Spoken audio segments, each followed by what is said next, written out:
reading from the Holy Gospel according to Mark.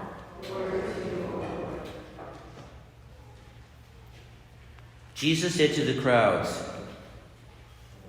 "This is how it is with the kingdom of God. It is as if a man were to scatter seed on the land and would sleep and rise night and day, and through it all the seed would sprout and grow, he knows not how. Of its own accord, the land yields fruit, first the blade, then the ear, then the full grain in the ear. And when the grain is ripe, he wields the sickle at once, for the harvest has come." He said, "To what shall we compare the kingdom of God, or what parable can we use for it? It is like the mustard seed that, when it is sown in the ground, is the smallest of all the seeds on the earth. But once it is sown, it springs up and becomes the largest of plants and puts forth large branches, so that the birds of the sky can dwell in its shade." With many such parables, he spoke the word to them as they were able to understand it. Without parables, he did not speak to them, but to his own disciples he explained everything in private. The Gospel of the Lord. Praise to you, Lord Jesus Christ.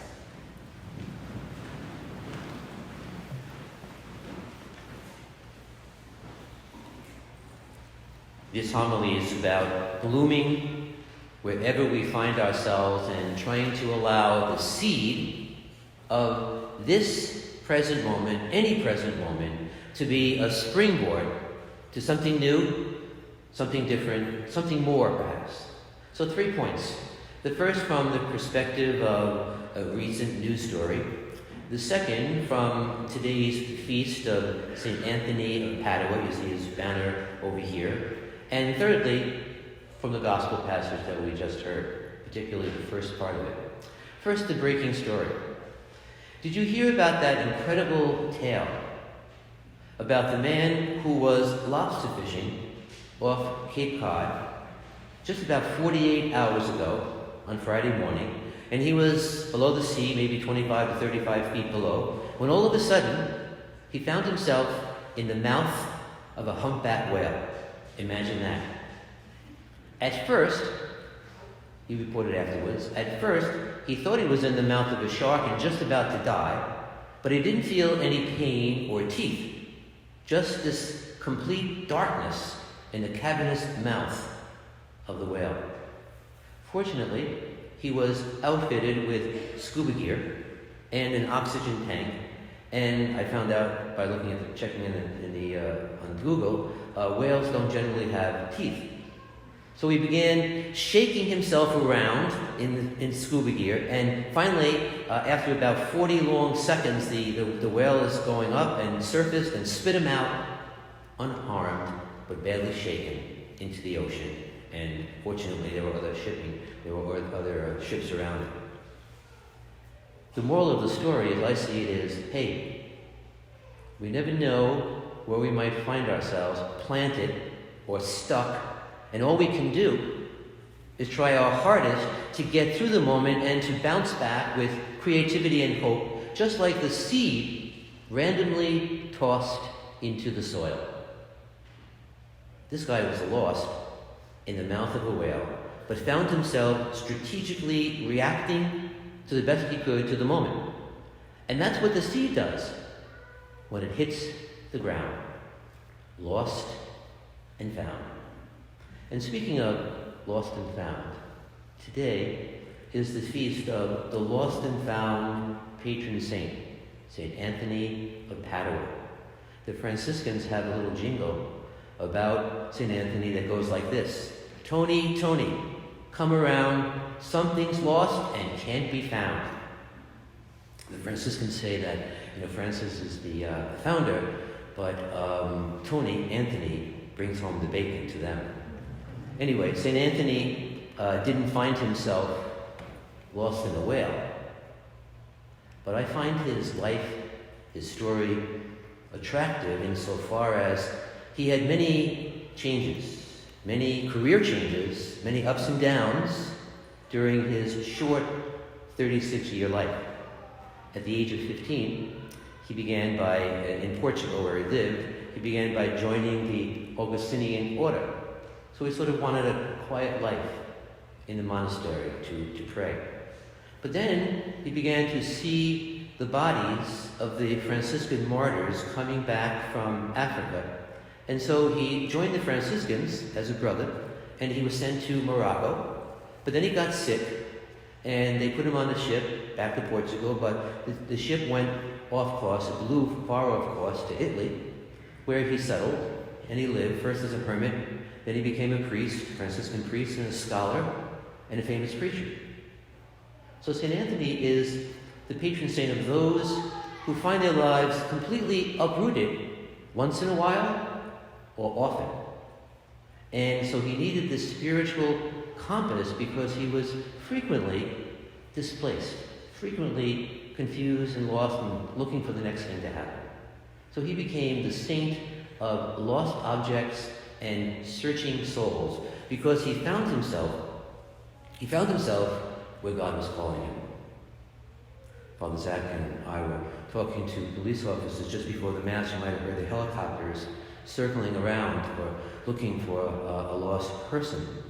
And as I was thinking about that coming up the aisle, it's interesting that, from a spiritual, from a social, from sometimes a psychological point of view, we can all be lost in different ways. But the goal is to try to keep being found where we can be enriched and nourished in God's presence and with one another. And that's where today's gospel dovetails with all of this. The other gospels speak primarily about the mustard seed.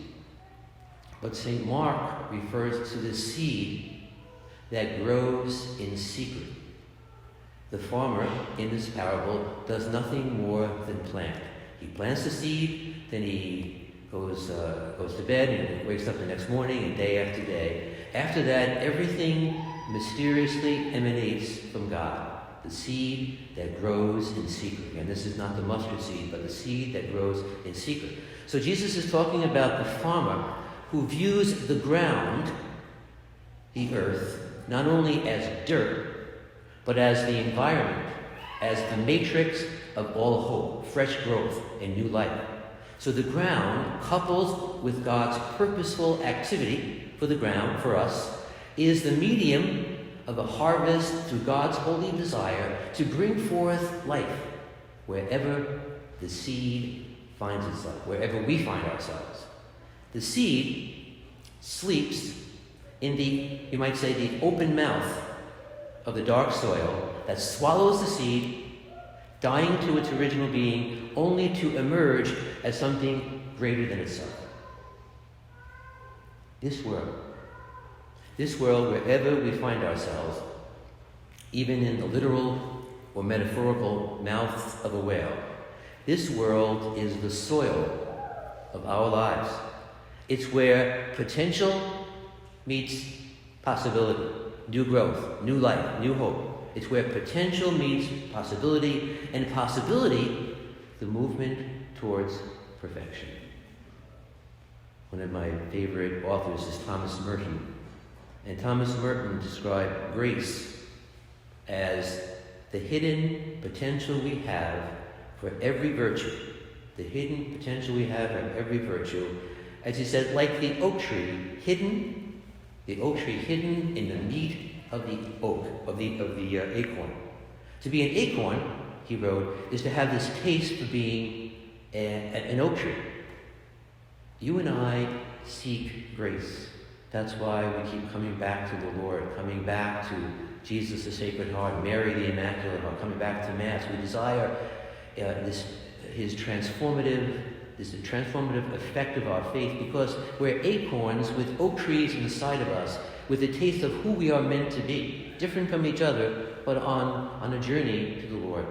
So planted in the soil of this world, wherever we find ourselves, at home or work, wherever it might be, with proper self-care, and attention to the virtues in our spiritual genes, we emerge and we will assume our particular place in the grove of those giants, the saints, like St. Anthony of Padua and St. John Vianney and all the others. It's not only simple to do, it's the plan. It's God's plan. And the only thing that interferes with its maturity is if we want to do something else. If we don't pay attention to the Spirit working with us, if we want to just go our own separate ways apart from the Lord in our faith. St. Paul tells us in the second reading today that mortal life can keep us away from the fullness of life with God, but he doesn't advocate throwing our lives away. Instead, we walk or we swim by faith, not always necessarily being able to see everything ahead of us. Many folks naturally have been glad to shake off the past COVID year and a half with good riddance. We're quick, we want to write off difficult situations sometimes with nothing to show for the suffering, for the struggles that everybody's been through. But when you think about it, every plague, every war, every famine in history has caused its own multitude of lives lost and grief and economic devastation.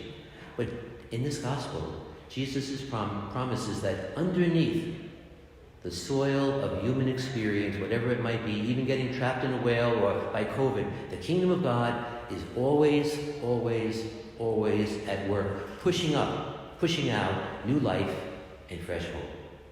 So we are invited today into a relationship with the Sacred Heart of Jesus, with the Immaculate Heart of Mary, to be courageous and to bloom wherever we're at, like the farmer, like St. Anthony, like that guy in the whale, because we walk by faith and not by sight.